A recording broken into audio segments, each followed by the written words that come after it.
নমস্কার বন্ধুরা, চলে এসেছি নতুন একটি ব্লগ নিয়ে। আর এই যে দেখতে পাচ্ছ এখন প্রায় 3:30 বাজে রাত্রি।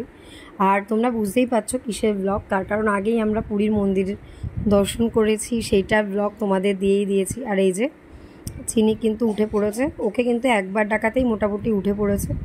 উঠে ও ব্রাশ ট্রাশ করে নিয়ে আমরাও মোটামুটি ব্রাশ করে যেটুকুনি ঘরের কাজটা যা ছিল আমরা একদম রেডি হয়ে গেছি, হয়ে আমরা বেরিয়ে পড়েছি গোপালদের নিয়ে।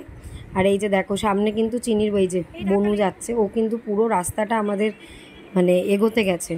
এমনিতেও যখন চিনি স্কুলে টুলেও যায় তখন কিন্তু ও মানে ওই রাস্তা অবধি কিন্তু ও পুরো এগিয়ে দিয়ে আসে। আর আমার মেয়েও কিন্তু মানে চিনি, ও কিন্তু সত্যি বলতে ওকে ছেড়ে যেতে একটু কষ্টই হচ্ছিলো। এইখানে কিন্তু ও বলছে মাম্মা বনুকে কে দেখবে, বনু কার সাথে থাকবে। আমি বললাম দেখে বনুকে দেখার অনেক লোক আছে, কোনো অসুবিধা নেই।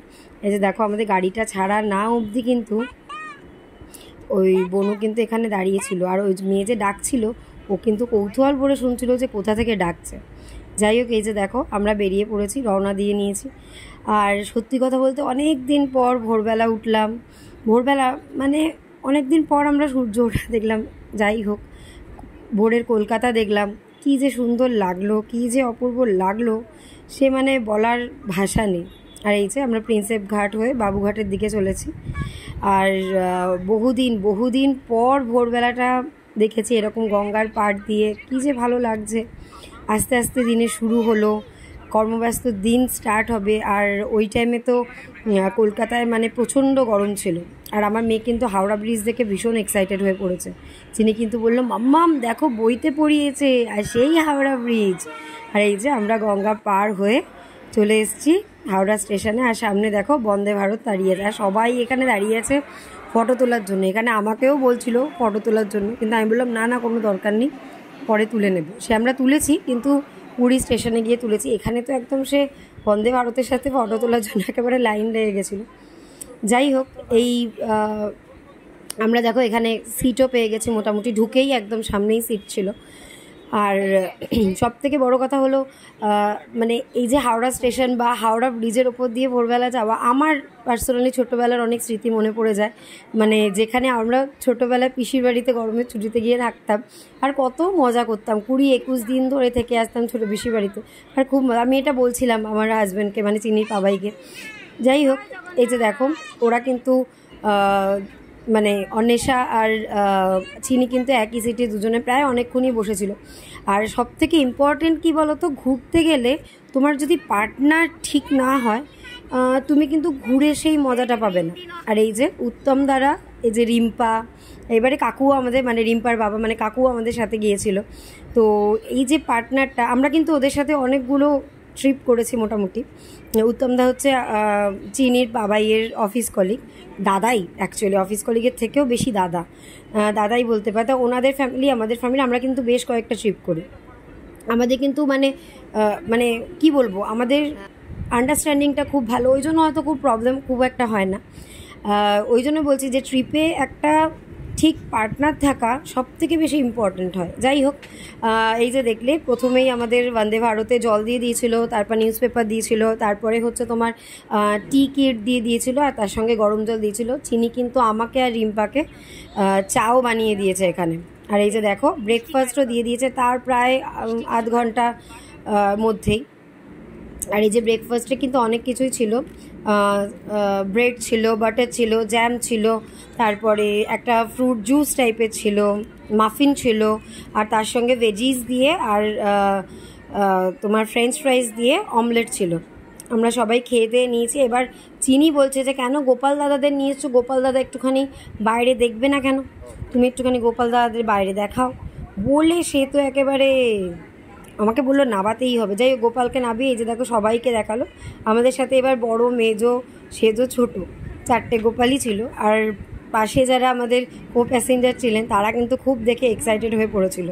আর এই যে পুরী পৌঁছানোর দিনের বেলা যাওয়া সব থেকে এক্সাইটেড ব্যাপারগুলো কী বলো তো, এই যে বাইরের যে মানে নেচার, আর এই যে মাঝে মাঝে পাথর দেখা, এই পাথরে পাহাড়, তারপর মাঝে মাঝে সবুজে ঘেরা পাহাড়, দারুণ দারুণ দারুণ দারুণ লেগেছিলো আমাদের। আর ওই জন্য বেসিক্যালি সকালবেলা যেতে আরও বেশি ভালো লাগে, দেখতে পাওয়া যায় সব কিছু।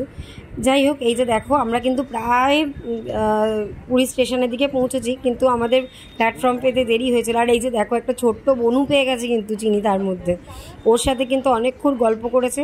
ও নাকি আবার ওর গাল টিপে দিয়েছে। আমি জানি না, আমি ঠিক ছিলাম না, এটা ওর বাবাই দেখেছে। আর এই যে দেখো আমরা অলরেডি পৌঁছে গেছি। আর সত্যি কথা বলতে আমরা ভেবেছিলাম এই এপ্রিল মাসে যাচ্ছি, খুব গরম হবে, ভীষণ আনকমফর্টেবল লাগবে। একদমই নয়, কলকাতার থেকে অনেক কমফর্টেবল ওয়েদার। হ্যাঁ, একটা টাইমে দাঁড়িয়ে তো গরম দুপুরবেলা তোমাদের লাগবেই, কিন্তু পুরীতে সত্যি আমরা অনেক কমফর্টেবল ছিলাম। আর এই যে দেখো মোটামুটিভাবে আমরা ওখানে ফটো টটো তুলে ভিড় টিড় কাটিয়ে নিয়ে আমরা এগিয়ে পড়েছি। আর কে বলে গো গরমে লোকে পুরী যায় না? সত্যি বলছি, তুমি এক ট্রেন ভর্তি লোক কিন্তু গেছিলো পুরীতে, আর সবাই নেবেছে, আর সবাই কিন্তু মোটামুটি মানে কমফর্টেবলই ছিল, দেখে যেটুকুনি মনে হচ্ছিল আর কি। যাই হোক, এই যে আমরা অটো পেয়ে গেছি, সবাই মিলে একসাথে কিন্তু যাত্রা শুরু করে দিয়েছি, জয় জগন্নাথ বলে একেবারে। এবার এবার দেখো আমরা আস্তে আস্তে এগিয়ে যাচ্ছি হোটেলের দিকে। আমাদের হোটেল ছিল গোল্ডেন ভিউ, এটা হচ্ছে তোমার লাইট হাউসের সামনে হোটেল। আর এই যে টার্নটা দেখতে পাচ্ছ, এটা কিন্তু সব থেকে বেশি এক্সাইটেড লাগে আর এক্সাইটিং, কেননা প্রথম যে সমুদ্র দেখা এইখান দিয়ে, মানে বাচ্চারা তো খুব এক্সাইটেড, তার সঙ্গে আমরাও মানে বাচ্চাদের মতো, বড়রাও বাচ্চাদের মতো হয়ে গেছি, খুব ভালো লেগেছে। আর এখান থেকে যে হাওয়াটা দেওয়া শুরু করেছিল, আহা, ওই গরমে যে কী আরাম লাগছিল সবার। যাই হোক, আমরা সবাই পৌঁছে গেছি দেখো মোটামুটিভাবে। অ্যাকচুয়ালি আমরা লাইট হাউসের ওখানে থাকাটা কেন পছন্দ করি বলো তো? একটু গ্যাঞ্জাম কম, হ্যাঁ হয়তো ওখান থেকে স্বর্গদ্বার বাজার একটুখানি দূরে পড়ে, যেতে হয়, কিন্তু তাও অনেক কমফোর্টেবল, তুমি ওখানে বসে শান্তি পাবে, মানে একটু নিরিবিলিতে টাইম কাটানোর জন্য না একদম বেস্ট। আর এই যে দেখো গোল্ডেন ভিউ হোটেল, আমরা চলে এসেছি। এই হোটেলের সব থেকে ভালো জিনিস কী জানো? এই হোটেলের সব থেকে ভালো জিনিস এদের ক্যান্টিন, মানে এদের খাবার রেস্টুরেন্টটা এত ভালো, মনে হচ্ছে ঘরের রান্না করে খাবার খাচ্ছি। ভীষণ ভালো, ভীষণ ভালো, মানে অ্যাফোর্ডেবল প্রাইসে তুমি খাবার খেতে পারবে। সব থেকে বড় জিনিস, বাঙালি রান্নার টেস্ট পাবে এই হোটেলে গিয়ে তুমি। যাই হোক, এই যে দেখো আমরা চলে এসেছি। আমরা মোটামুটি সামনাসামনি রুম পেয়েছিলাম। রিম্পাদের রুমটা আমাদের ঠিক উল্টো দিকে ছিল। যাই হোক, মোটামুটিভাবে আমাদের সব কিছু মোটামুটি ঠিকঠাকই ছিল আর কি। আর এই যে দেখো আমরা গিয়ে আর রেস্ট নিইনি সেরমভাবে, কেননা যেহেতু 1-1:30টা বেজে গেছিলো, বাচ্চাগুলোর খিদেও পেয়ে গেছিলো খুব, তাই এখানে মোটামুটিভাবে বাচ্চাগুলোকে আমরা খাইয়ে টাইয়ে দিয়েছি। আর আমার মেয়ে কিন্তু এখানে গান গাইছে, বলো কেমন আছো, তুমি কি ভালো আছো। যাই হোক, এই যে দেখো দুলে দুলে গান গাইছে। আর এর ইতিমধ্যে আমাদের খাবার চলে এসছে। এখানে কিন্তু আমরা দুদিন আমাদের কিন্তু পোস্ত খাইয়েছে ওরা, ডাল পোস্ত আর একটা করে সবজি, আলু ভাজা, পাঁপড় ভাজা, তারপরে চাটনি, মানে একদম একদম বাঙালি খাবার। আর এই যে বিকেল হয়ে গেছে, আমরা একটুখানি রেস্ট নিয়ে মোটামুটিভাবে, চিনি তো বললো আমি বেরোবই, আমাকে এক্ষুনি নিয়ে চলো তোমরা বিচে। আমরা কিন্তু এর আগে প্রায় 2বার পুরী গেছি, আমরা কিন্তু কোনোদিন লাইট হাউসে উঠিনি। লাইট হাউসে ওঠার টাইমিংটা হচ্ছে 4টে থেকে 5টা, আর বড়দের জন্য 10 টাকা টিকিট লাগে, আর ছোটদের জন্য 3 টাকা, ঠিক আছে। কিন্তু উঠতে কিন্তু মোটামুটিভাবে তুমি উঠে গেলেও নামার সময় কিন্তু তোমার বেশ ভয় লাগবে, কারণ অতটা উঁচু, আর যে কী সুন্দর যে হাওয়া, সেটা কিন্তু বলে বোঝানো যাচ্ছে না ওই গরমের মধ্যে, মানে একটা তৃপ্তির হাওয়া যাকে বলা হয়। যাই হোক, দেখো এখান থেকে কিন্তু সারা জায়গাটা, সমুদ্রটা কত সুন্দর লাগছে। এই মানে আমরা যে ফ্লোরে দাঁড়িয়ে আছি, এর ফ্লোরের ওপরেও আর একটা ফ্লোর আছে, মানে ওটাতে মানে লোহা সিঁড়ি দিয়ে উঠতে হয়। আমরা বাবা ছোটোদের নিয়ে এত রিস্ক নিইনি, যদিও বা খুলে দিয়েছিল সিঁড়িটা, কিন্তু আমরা রিক্সা নিতে চাইনি। যাই হোক, এখান থেকে আবার মন্দিরটাও দেখা যাচ্ছে খুব সুন্দর। আর চিনি কিন্তু খুব এক্সাইটেড, ও আবার মানে নিজের মতো যাকে বলে, মানে খুব ভালো লেগেছিল। যাই হোক, আমরা ওখানে প্রায় 10-15 মিনিট থেকে এবার নিচে নেমে যাচ্ছি। বাবা, আমার তো নিচের দিকে নামলেই মনে হচ্ছিলো যে এক্ষুনি না পড়ে যায়। যাই হোক, মোটামুটিভাবে আমাদের ফার্স্ট ডেটা যেটা ছিল, আমরা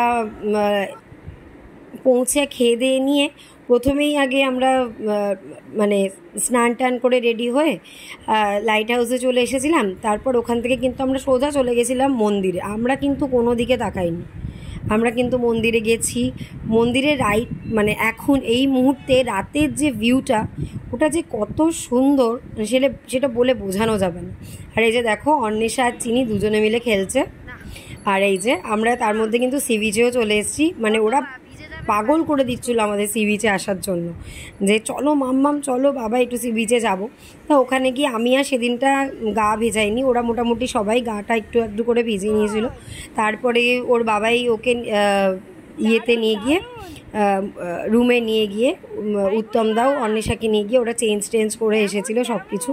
ওদের কিন্তু দারুণ লেগেছে। আর সত্যি বলতে আমি যে জিনিসটা দেখলাম, বাচ্চারা না পাহাড়ের থেকেও বিচে এসে ভীষণ আনন্দ করে, ওরা কিন্তু খুব এক্সাইটেড থাকে বিচে আসার পরে। আর এই যে দেখো ওরা সব চেঞ্জ করে চলে এসেছে, আমরা এখানে একটুখানি স্ন্যাক্সের জন্য দাঁড়িয়েছি। তাই এখানে যে রোলটা করেছিল, মানে ওদের স্পেশাল রোল ছিল, ভেতরে রোলের ভেতরে না চিলি চিকেন দেওয়া ছিল জানো তো, তার সঙ্গে মেয়োনিজ সব কিছু দিয়ে মানে একটা দারুণ রোল করেছিল। আর তেল চিপচিপে রোল নয়, মানে একদম শুকনো পরোটার মতো, পরোটা দিয়ে ভেতরে স্টাফিং দিয়ে দারুণ রোল করেছিল। আর এই যে আমরা কিন্তু লাইট হাউসের ওখান দিয়েই মোটামুটিভাবে মন্দিরের জন্য বেরিয়ে পড়েছি। আর মানে আমি হয়তো একটু বেশিই বলছি, কিন্তু মানে পুরী যাওয়া না, বলে না পুরী সেকেন্ড হোম বাঙালিদের জন্য, একদম ঠিক, একদম। আমার না কেন কে জানে এত নিজের লাগে, ভীষণ ভালো লাগে। আর এই যে দেখো প্রথম যে দর্শনটা মন্দিরের, ওটা দেখেই মন ভরে যাবে। আর এখন এত সুন্দর করে দিয়েছে আশপাশটা, কত আলো, কত গাছ লাগিয়েছে। আমরা 2023-এও গেছিলাম ফেব্রুয়ারি মাসে, তখন এটা আন্ডার কনস্ট্রাকশন ছিল। তখন কিন্তু মানে একদম মানে সেই সাংঘাতিক অবস্থা ছিল এই জায়গাটা, ট্রাফিক জ্যাম, এটা এই দিক থেকে আসছে, ওটা ওই দিক থেকে আসছে।